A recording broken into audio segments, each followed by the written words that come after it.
everybody wants peace.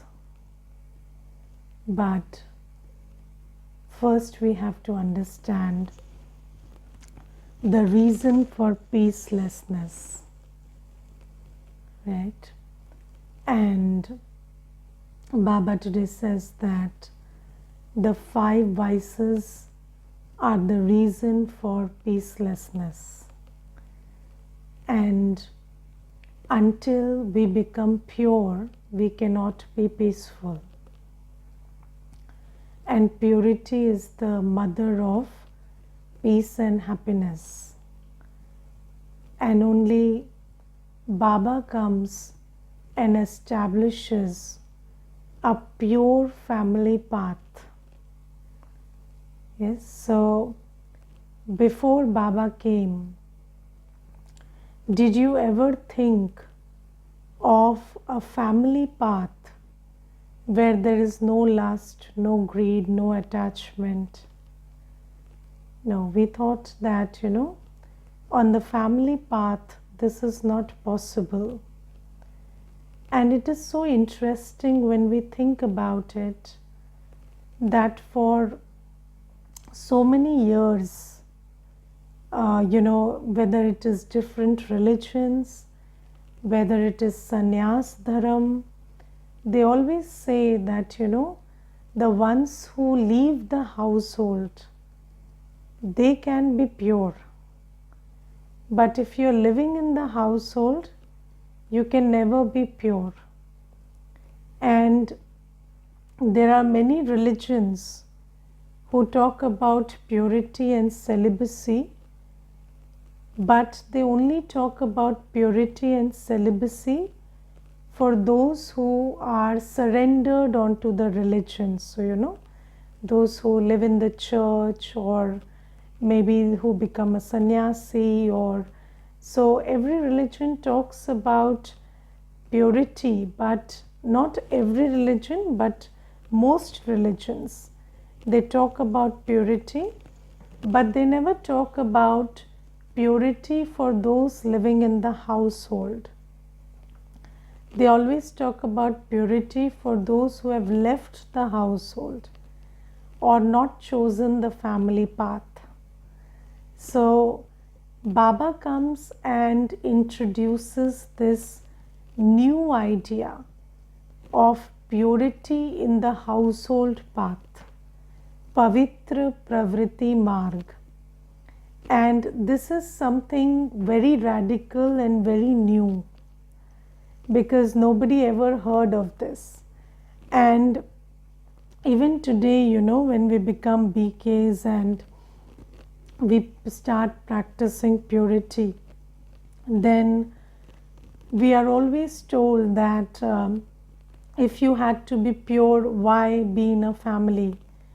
Get out of the house, or don't live in the family, don't live in the world, go and live in the jungle, or why are you troubling other people? So these are the kind of things you listen to, because this is something very new that Baba talks about. And the purity on the family path is something that we never thought about earlier. But you see that we have pictures, and especially in Bharat, we have pictures of pure family path. So we have pictures of Sri Ram, Sri Sita, we have pictures of Shankar, Parvati with all the children, and we have pictures of, Sri Ganesh and Lakshmi. We have pictures of, so many deities together on the family path with the children. And those pictures symbolize a pure family path. But we always thought that on the family path, lust is normal and natural, ego is normal and natural, or attachment is normal and natural, or greed is normal and natural. So this is how we, Maya cheated us. And then Baba tells us, so the first thing that Baba tells us, that a pure family path is possible and that's the way it should be, which is something very novel. And then Baba teaches us how to win over our old sanskars and come back to that path of purity while living in the household. And Baba says, without purity, there cannot be peace. And I remember there was this one yugal. So there was a husband, wife, and they were undertaking the course. And then the brother, he asked me, so why can't you just, push out this thing about celibacy from Gyan, and just, why can't we be good people without celibacy? I don't find this thing about celibacy okay. So I told him, what if your wife is spending a lot of time with another man? So would you be able to be peaceful? So he said, no. So I said, and what if your daughter is spending some more time with another man? So he said, I would still be okay with it. So I said, what is the difference? What is the difference between the two? So it is lust that makes you so angry, right? So it is because there is lust, it makes you so angry. And because there is attachment, it still makes you angry, but not that much. And then where there is no attachment, no lust, no anger, you are always in peace. So how can you be peaceful without winning over lust and attachment and ego? Because as soon as, so everybody wakes up peaceful, right? We all wake up very peaceful, but then something or the other happens, and then our ego gets triggered, or our anger gets triggered, or our greed gets triggered, or there is drishti vritti which gets triggered, and because of that, we lose our peace. So Baba says that until and unless you start to embrace purity, and Baba's way of teaching us how to be pure again is through reminding of our purity. So Baba gives us smriti se samarthi. So it is by awakening our consciousness that Baba invokes our purity. So this is why Baba tells us that you must rotate the Swadarshan Chakra. And why does Baba say that you must spin the Swadarshan Chakra or rotate the Swadarshan Chakra? Because Baba tells us that, I, the soul, am an actor, and I have been in this whole cycle, and I have played parts in this whole cycle. And in the soul world and half of this cycle, I have been absolutely pure. So in the soul world, I was pure but without a body. And in Satyug, I was pure in the family path with the body. So Baba says that you must go back in time and try to remember that part of you, that part of the journey of you where you were absolutely pure on the family path. So the more we spin the Swadarshan Chakra, so do you know that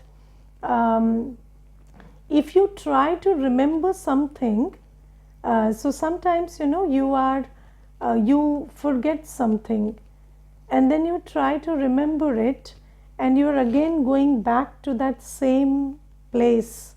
So let's say you kept something somewhere and then you're not finding it, and then you make your intellect go back again and again to that same place, then suddenly you figure out where you had kept it, right? So this is something very beautiful with the memory. So if you go back to something again and again, then you remember it. Yes, then you remember it, and you remember something, and then on the basis of that you keep going back to that place, and then you remember everything. And Baba says that I give you the knowledge in a nutshell. I give you the knowledge that you were in the soul world, and then for 2500 years you were in heaven, and in heaven you were completely pure, and then you were like a deity. So you were the deity giving everything that everybody sought in the temples, and then here you are a Brahmin, and you are the one becoming the right hand, completely carrying out Baba's task, and then you're going to transition into an angel, and an angel that is full of light and might. So Baba says this is your whole journey, and what you do is you keep going back to those places where Baba is telling you you were like that. And I will and from my own experience, what I have felt is, if you spin the Swadarshan Chakra a lot, then you start to then your locks on the intellect start opening, and you start to see what really purity was like, and you start to get a taste of it. And I remember there was this interesting thing that somebody once asked about meditation and imagination, and they said that when you go to the soul world, you are going there, taking your intellect to the soul world on the basis of whatever has been told to you about the soul world. Okay, so Baba tells you that there is golden red light, and then Baba tells you that you are like a seed there, and then Baba tells you that I am sitting there and you are sitting before me, and there is this whole tree of souls and all of that.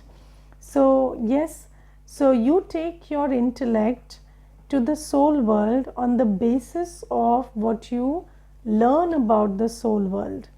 And then they said, why should I not say that that is imagination based on some information, right? So I'm getting some information and I am imagining or visualizing something based on that information.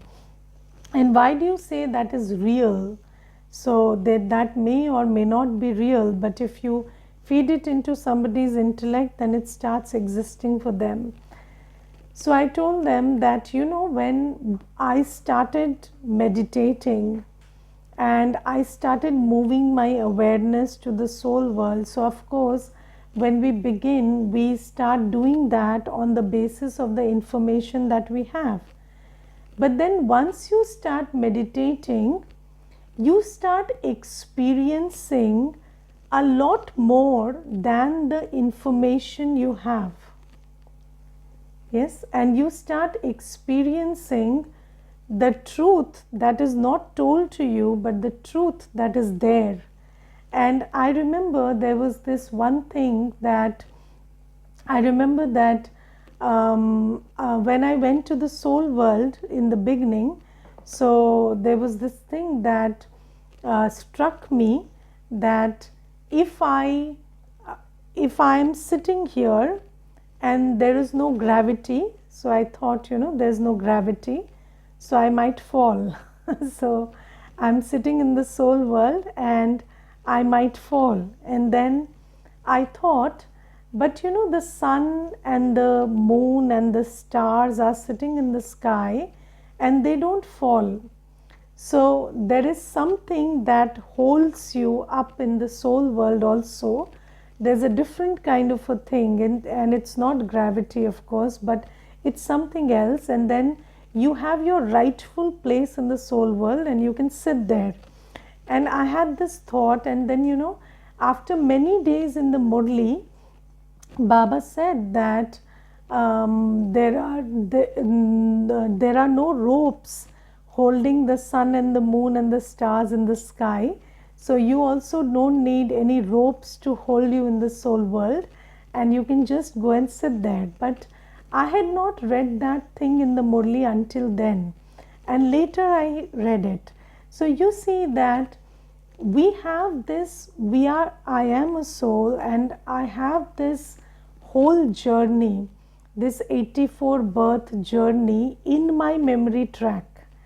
And when I sit and meditate, most of it gets revealed to me when I just focus my attention there. So the more you sit in the soul world, go and just try to be in the soul world, the more the soul world will reveal itself to you.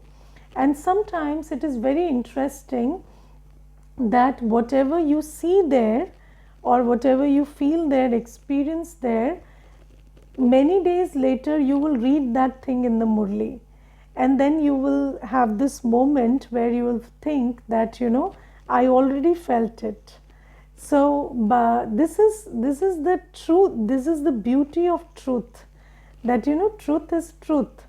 And Baba tells us the truth in the Murli, but that truth can also be experienced when you focus your attention on the soul world and on the different stages of your journey based on the gyan that Baba is giving you. And Baba says that the more you do that, that part of you which is pure, which is peaceful, which is happy, will start emerging, and the part of you that is not pure, not peaceful, will start to just go down. It will merge itself. So Baba says that the only method to be pure is in the morning Amrit Vela, remember your stage of absolute purity in the soul world. Remember your stage of purity in Satyug and Treta Yuga. And can you, just start with these things. When you take your awareness to Satyug, just think about your qualities there. What are your qualities? You are Sarva Gun Sampan. You have all virtues. You are Sola Kala Sampurn. There is nothing you can't do. And everything you do it with perfection. And you have every kala. So there is nothing that you're perfect in everything. You're perfect in your vision. You're perfect in your walk, talk, everything, in your thought. So and then you are Sampurn Nirvikari, which is you don't have any vice. So there are relationships, there is work, there is money, but there is no greed, no ego, no lust, no attachment. So just try to, with these things, try to work with it and try to ask yourself, what would I look like? What would I think like? How would I behave? How would I relate to food? How would I relate to people? How would I relate to the elements of the nature? So how would you respond to water? How would you look at water? How would you look at fire? Or what would be your relationship? So what is your relationship with water now? So whenever you look at water, you feel, this is going to freshen me up. Or you look at fire, so you think, this is going to burn me or maybe cook my food. So all our relationships with the elements of nature are exploitative. Can you see it? So you are always thinking about nature as something that's going to benefit you. But in Satyug, you don't think like that. You don't relate to nature like that. You relate to nature like you relate to your praja. So the nature is happy to serve you.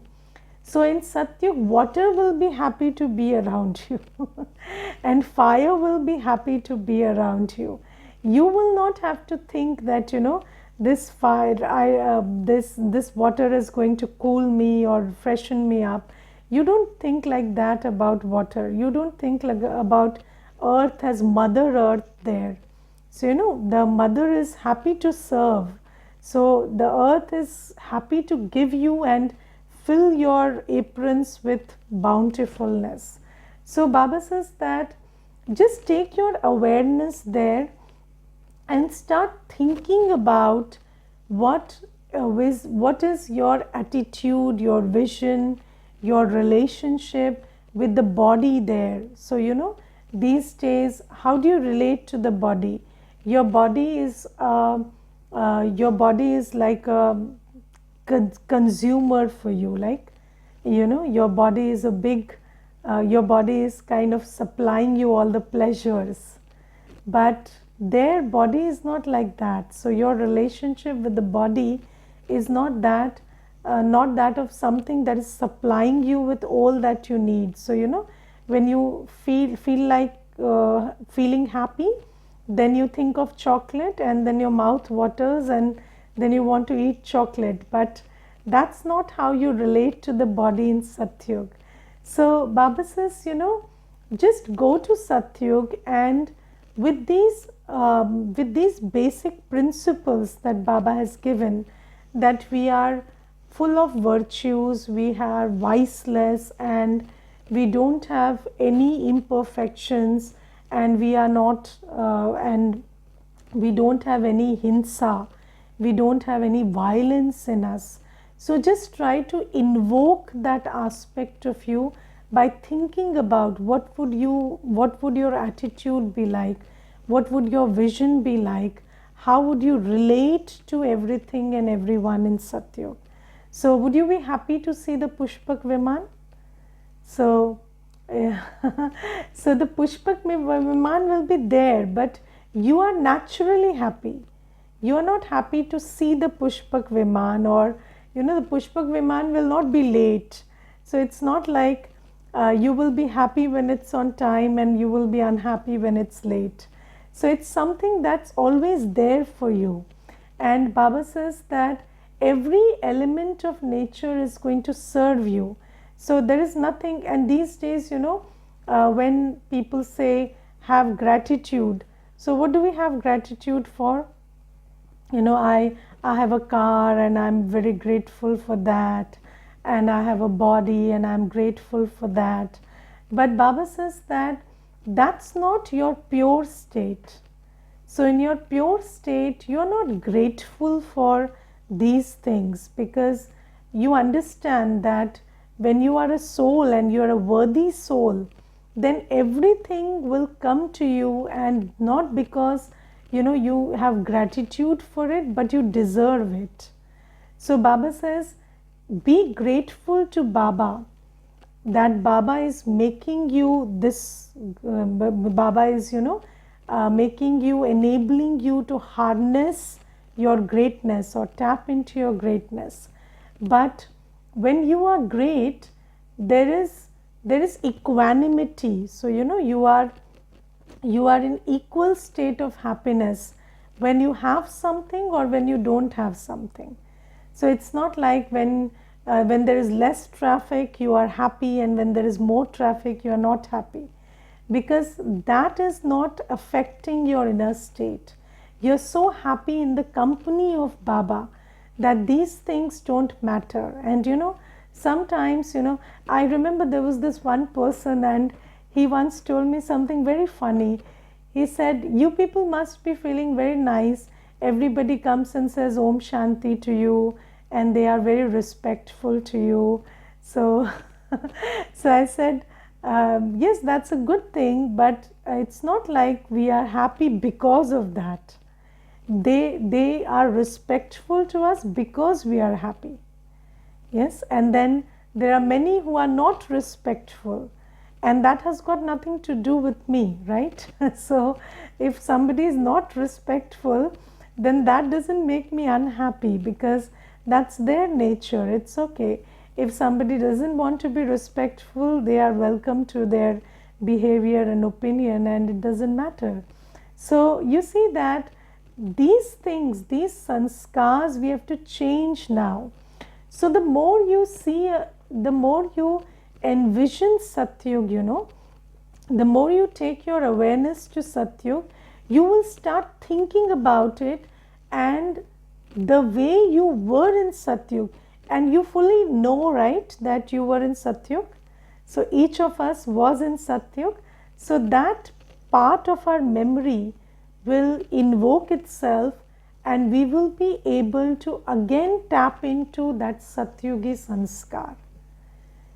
And then Baba says that, you also have the sanskar of being a worship-worthy deity. So you have a worship-worthy deity inside you. And so from Dwapar Yuga, everybody is going to the temple, and when they go to the temple, their wishes get fulfilled. And yesterday in yoga, I was just thinking about how somebody's wishes would get fulfilled by seeing a deity.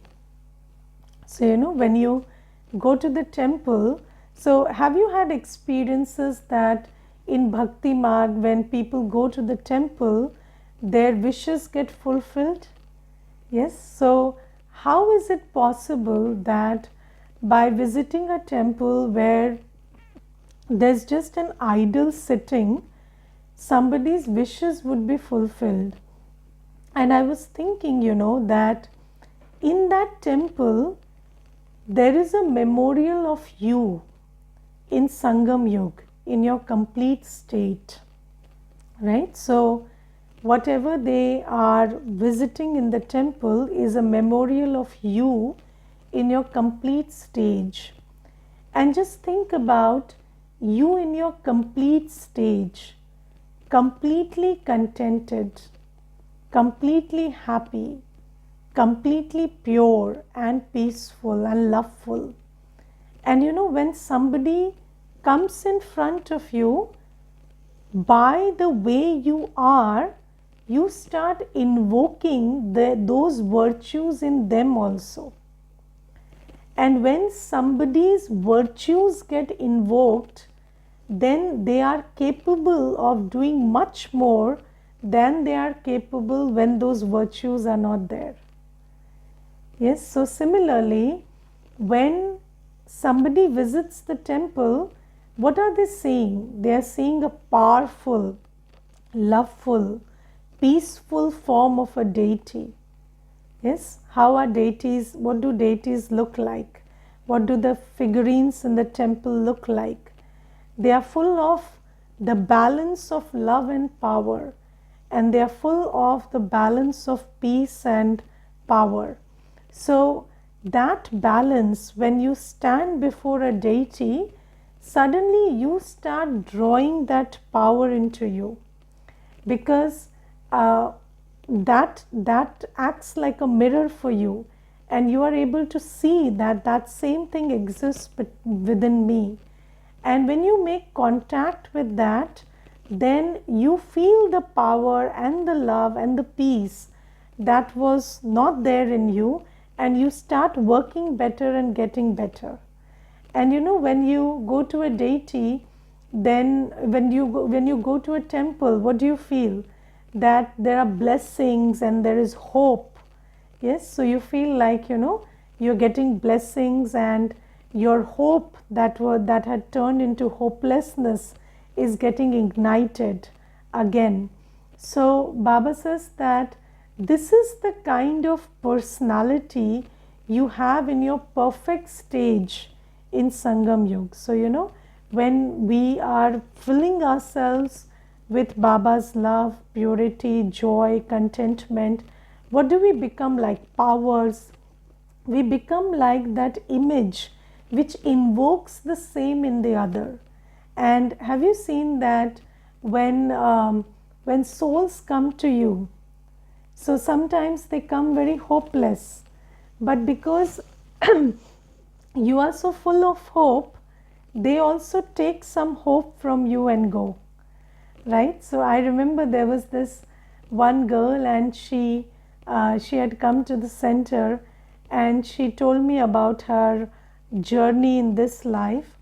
And she said that, so much has happened in this journey, where there have been incidents of, she acting out of vices, and there have been incidents where she has been the victim of other people's vices. And then she told about her whole journey, and then she said, I have given up on hope, and I feel that there's nothing much left to do in this life, and I feel like I deserve only to die. And then I said, what are you talking about? It's such a silly thing. Even if all that happened, this is a new day, a new moment, and you can do everything that you couldn't do in the past. And this drama is created second by second, just like you can cut a film, yes, where they are connected second by second. You can just disconnect from your past second and take advantage of the present second. And then she just sat there, and after 2 minutes she told me, nobody told me this. Nobody said that. People said forget your past, but they didn't.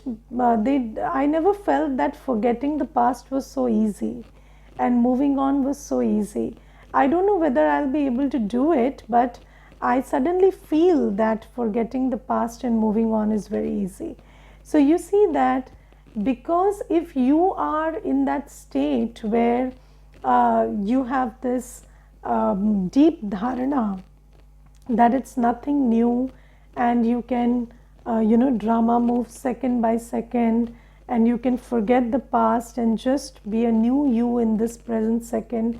If you have this deep dharana, you will be able to invoke the same in the other.